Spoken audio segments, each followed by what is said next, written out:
Hey, what's going on, guys? It's your boy, Nerd Mode On, and welcome to episode 7 of Battle Reports, a video series where I'll be going over a particular weapon in Battlefield 1 and breaking down the statistics of the weapon to provide you guys with a better idea of how the weapon will perform on the battlefield. So for today's episode, we're actually going to be taking a look at the MG15. Now, of course, this weapon is more commonly known in real life as the Bergmann MG15. The Bergmann MG15 was a light machine gun developed by the German Empire. The machine gun used 100 rounds and 200 round belts and utilized a bipod to provide the weapon with increased stability on surfaces. The machine gun originally was not dissimilar to the Browning machine gun designs. The development of this weapon was fitted for heavy ground-based combat with a water-cooling jacket. The weapon was then lightened for both infantry and aircraft usage. For aircraft usage, the machine gun had the bolt lightened and the mechanism sped from 500 rounds per minute to 800 rounds per minute. For ground usage, the machine gun was machined down and lightened, featured a buttstock at the end of the weapon, and was given a pistol grip alongside a trigger grouping instead of spade grips. The heavy cooling jacket was also replaced with a thin perforated barrel shroud and an affixed bipod halfway down the barrel. Now, the mass development of this weapon came early in 1916 when the MG15 was converted into a second variation to mirror the development of another machine gun being developed at the time. The bolt was slowed back down due to the stoppage issues that occurred on the ground. The bipod was also removed from the flimsy barrel shroud and relocated just forward of the pistol grip. A carrying handle was also added and new sights provided soldiers with better target acquisition while using the weapon on the ground. The new model of the MG15 saw much more frequent usage amongst the Imperial German forces than the older version of this machine gun. Now that we've talked a little bit about the history of the Bergmann MG15, let's transfer back over to Battlefield 1 and talk about the variant system, considering that we do have 3 available variants for this particular weapon. The 3 available variants for the MG15 are the MG15 Lightweight, the MG15 Storm, and last but not least, we have the MG15 Suppressive. Now that we've established the 3 available variants, let's spend a little bit more time and break these down a little bit further to give you guys a better idea of how they're going to perform when it comes down to the benefits that they've been granted. So starting things off, we have the lightweight variant. Now, of course, some of the benefits that this will provide you with is that since the weapon is considered lightweight, you do recover faster from recoil, thus making it more accurate at medium to long range. Now, moving right along, we have the Storm variant, which provides you with the benefits of having less recoil compared to the lightweight variant. And last but certainly not least, we have the Suppressive variant, which provides you with the benefits of it having a larger magazine in comparison to the previous variants. Alongside that, you also see the introduction of a bipod being affixed to the barrel. All things considered, the 3 available variants for the MG15 do provide players a unique ability to decide which type of playstyle that he or she may wish to facilitate on the battlefield. Now, while the customization in Battlefield 1 may be lackluster in comparison to previous Battlefield titles, of course this does make it a little bit easier for some of the newer players or less educated players to get a little bit more acquainted with the variant system for the Battlefield titles. It is yet to be seen if the system will be reworked in the future or if DICE plans to keep this system and maybe introduce the old system into future Battlefield titles. So of course, as of the moment, it's kind of a waiting game to see if more customization will come to Battlefield 1 or what the future holds for the Battlefield franchise.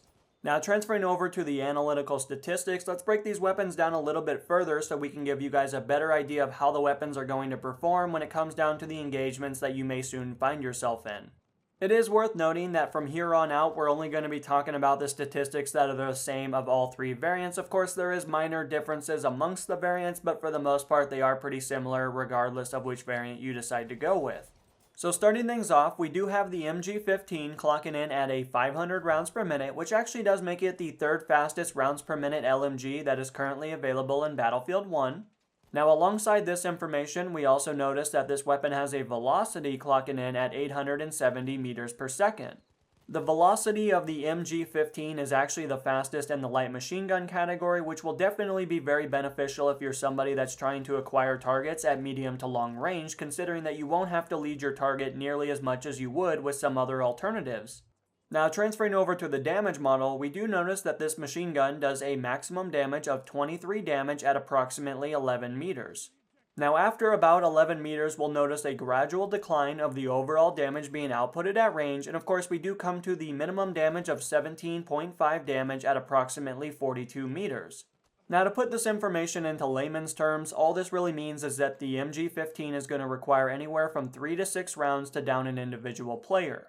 It is recommended that players try to couple in a few headshots, considering that you will do more damage while shooting players in the face. So of course in this particular area you're definitely going to notice that your enemy players are dropping a little bit faster than if you were to shoot them in the arms and legs. Last but certainly not least, we do notice that the MG15 does have a short and long reload, clocking in at 4.45 seconds due to the fact that the weapon is belt fed. In correlation with that, the MG15 low weight as well as the Storm variant are provided with a 100 round belt capacity. Meanwhile, the MG15 suppressive is granted with a 200 round belt capacity. Now that we've established and broken down the analytical statistics of the MG15, let's transfer over and talk a little bit about the attachment system so that way you guys are a little bit more familiar with some of the options that are readily available right out of the gate. Now we previously talked about how the customization in Battlefield 1 was lackluster in comparison to its predecessors. However, this time around DICE opted for a variant system which would take care of all of the customization that players would normally place on their weapon and do it for them. So of course the weapons are retrofitted with variants which do provide you with the attachments that you may or may not normally put on your weapon. No doubt this does kind of restrict your ability to customize the weapon and make it retrofitted to the actions that you facilitate on the battlefield, but of course you still have some minute abilities that do grant you customization in the form of camouflages as well as some telescopic sights. As of the moment, you do have the ability to try to get camouflages that are going to allow you to blend into the environment, which do provide you with a little bit more tactical advantage depending on your playstyle. Likewise, some players may feel like they would like to bedazzle their weapon to make it a little bit more unique, or to show off to the player that they just killed while they are watching the kill cam that they do have a unique skin that is a little bit harder to accumulate than maybe some of the normal skins. In addition to this, you also have the ability to add an anti-air sight on there, which is kind of a modern day red dot sight if you're familiar with the modern Battlefield titles. So of course it may not be ideal, but of course it still provides you with a little bit better target acquisition at medium to long range.